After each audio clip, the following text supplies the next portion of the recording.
This is not a day to dance in the streets and celebrate. This is a sad moment, and I do believe that Eric Adams has the right to defend himself. I'm glad he's out there talking about that. My overriding concern is how are we going to help all communities, communities of color, the children of this city, how we're going to meet the needs of the people who are suffering in the streets. Can somebody do that work while building a defense? And that's going to be a very difficult challenge, I think. Well, not even that, Scott, but even those that are still in charge of stuff, like how do they even know the direction of then how to run the local government and even how to execute a vision or their jobs? Respectfully, I think this is going to be very tough. You have a lot of people in City Hall who are under federal investigation. Phones have been seized. It's very hard to run a government under this kind of scrutiny. And the indictment has laid out some very serious charges. The mayor has to obviously defend himself, and he must. But I also think that we have to start thinking about how we're going to move this government. We talk about, this is the center of the universe. New York City is the center of commerce. New York City is really leads the country in so many different ways. We need a government that is laser focused to keep the city afloat. And then we have people, the underbelly of the city. We have people suffering, living in the streets. People are homeless. Crime is up. Housing's not getting built.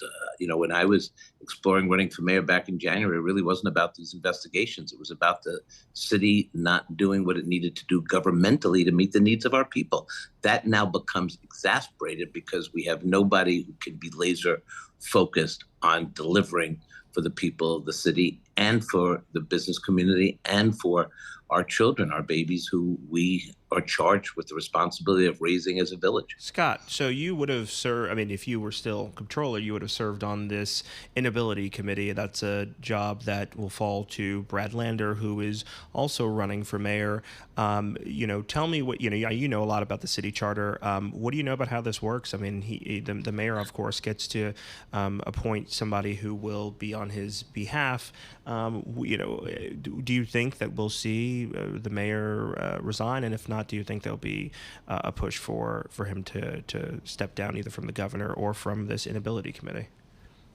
Well, first of all, this inability committee was probably put together not thinking that it would be possibly used for this situation. I don't think this committee will ever convene. I think this will be resolved much earlier than that. I do think the mayor's going to have to make some decisions as to whether he can govern, and that'll become apparent in the next 48 hours or 72 hours, and we'll go from there. But I don't think that we're going to get to, a disability trial. I just don't think that's in the best interest of the city.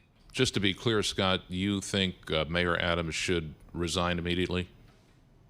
I think that with a indictment and possibly more coming, I think it's very hard for him to govern. I am not making a judgment on innocence or guilt, but I am making a judgment as to what's the best for the city. Mayor has to focus on the mayor, but government, elected officials have to focus on the city at large. And I think it's going to be very difficult. Look, I was comptroller for 8 years. I audited every city agency. I saw the best and the brightest in city government. It's a tough job to be mayor. And, I think that, for a couple of years, we sort of let the mayor and his staff, run amok without any accountability. If I was there, and it's always a big what if, but I remember when I did battle with Bill de Blasio, it was every day, 365 days a year. And it started almost at the beginning because mayors need a counterweight. I'm not sure that existed over the last couple of years. And maybe it's a lesson to everybody is accountable somewhat because these contracts were flowing. This was going on. And sometimes you just got to blow the whistle and say enough is enough before federal investigators get involved.